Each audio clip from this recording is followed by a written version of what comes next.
Estou aqui novamente para fazer uma reflexão a respeito da última leitura. O último texto que eu tive a oportunidade de ler foi o de Christian Laval e Pierre Dardot, A Nova Razão do Mundo, ensaio sobre a sociedade neoliberal, e em específico o capítulo Introdução à edição inglesa. Para tanto, vou fazer uso de um trecho extraído diretamente do livro, que pode ajudar a encaminhar as reflexões a respeito dessa leitura. Na página 15, eles escrevem o seguinte: o neoliberalismo não destrói apenas regras, instituições, direitos. Ele também produz certos tipos de relações sociais, certas maneiras de viver, certas subjetividades. Em outras palavras, com o neoliberalismo, o que está em jogo é nada mais nada menos que a forma de nossa existência. Isto é, a forma como somos levados a nos comportar, a nos relacionar com os outros e com nós mesmos. E dando sequência, um segundo trecho que eu devo destacar é o seguinte, na página 29. O neoliberalismo é um sistema de normas que hoje estão profundamente inscritas nas práticas governamentais, nas políticas institucionais e nos estilos gerenciais. Além disso, devemos deixar claro que esse sistema é tanto mais resiliente quanto excede em muito a esfera mercantil e financeira em que reina o capital. Ele estende a lógica do mercado muito além das fronteiras estritas do mercado, em especial produzindo uma subjetividade contábil pela criação de concorrência sistemática entre os indivíduos. Bom, é com esses dois trechos que eu vou tentar fazer a reflexão do que eu compreendi, a partir da leitura desse capítulo. Os autores eles deixam muito claro que o neoliberalismo ele é algo que, a partir do seu desenvolvimento das décadas de 70, 80 e 90 até os dias de hoje, que está espraiado ao redor do mundo, ele foi um sistema que, além de alterar a forma como os estados e as instituições globais financeiras regiam o capitalismo contemporâneo, que é o capitalismo financeiro, ele foi um sistema, e ele é um sistema que é diferente do capitalismo analisado anteriormente e do liberalismo de antes, pois ele é um sistema que atinge a subjetividade das populações, dos indivíduos. E como que isso acontece? Ao atingir a subjetividade, ele implementa a lógica da mercadoria, a lógica da competitividade na própria razão de ser, na razão do mundo das pessoas. E tanto das pessoas como das próprias instituições públicas e das próprias empresas, obviamente, e de toda a dinâmica das relações empresas, instituições públicas e pessoas. Então, com o advento do neoliberalismo e sua implementação plena na sociedade atual, as pessoas elas passaram a pensar como uma empresa. Elas passaram a se reconhecer como uma empresa. E o Estado, assim como as pessoas, também se reconhece como uma peça importante nessa mercadorização da sociedade que acontece na lógica neoliberal. Tudo isso transforma as culturas, transforma a sociedade e transforma as suas subjetividades. Os autores tratam essa análise que é feita a respeito do neoliberalismo como uma crise da governamentalidade dos estados. Ou seja, a forma como os estados estão governando a sua população está em crise devido a essa lógica mercadorizante. E isso impacta como?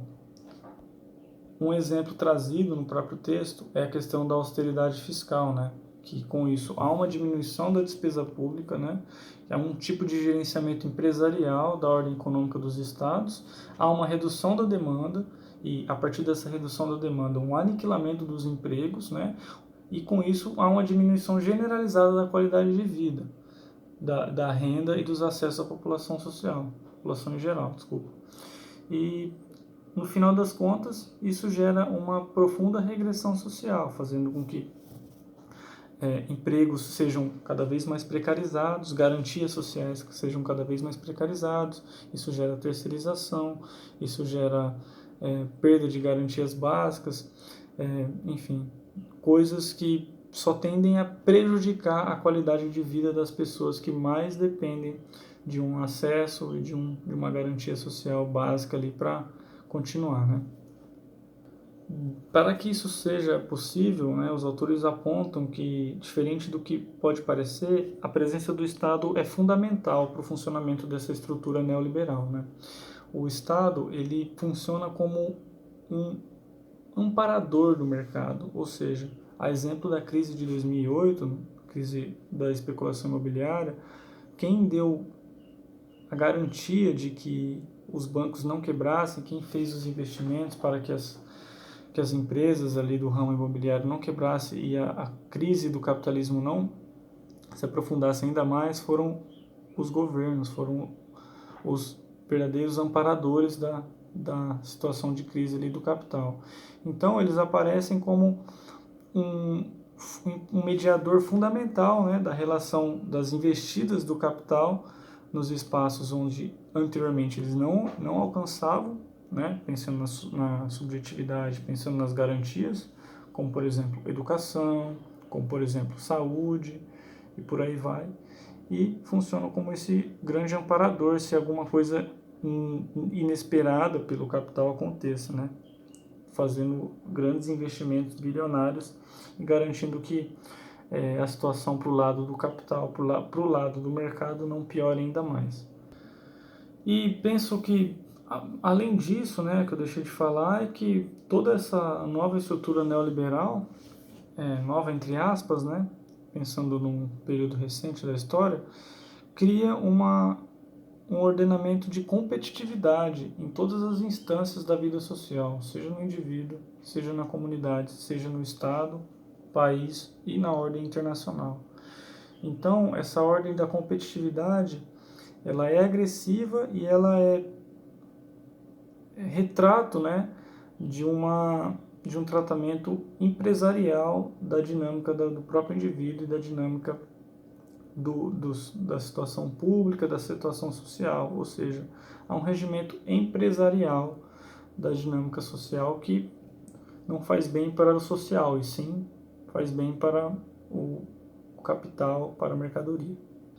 E para traduzir melhor isso, né, com as próprias palavras dos autores, eu trago uma última citação a respeito dessa competitividade, pensando na subjetividade do indivíduo, né?